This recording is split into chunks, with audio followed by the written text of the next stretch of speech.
որոնք են ամենատարածված հոգևոր հիվանդությունները այսօր, ինչպես բժիշկներն են, չէ՞, խոսում, որ Հայաստանում հիմա SSS հիվանդությունների մեծ տարածում կա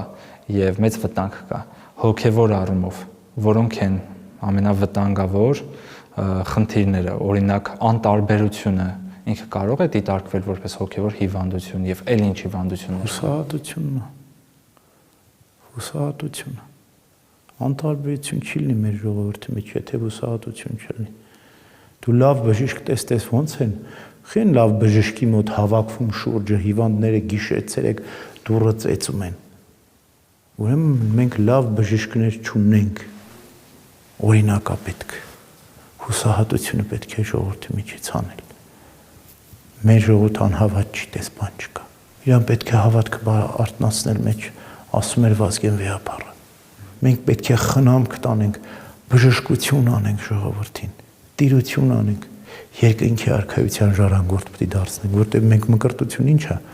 ասում ենք Քրիստոսին ժառանգակից, երկնավոր հոր որդեգիր, Սուրբ Հոգու տաճար, ասում ենք, բայց այս մեր ժողովուրդը ոչ Քրիստոսին է ճանաչում, ոչ երկնավոր հոր որդեգրությունը գիտի, ոչ էլ գիտի, որ ինքը Սուրբ Հոգու տաճարը, թե պետք մկրտված է։ Դե բացատրես իրան, թե Աստված ինչ շնորհ է իրեն տվել, որ ինքը զարգացնի իր մեջ այդ շնորհը։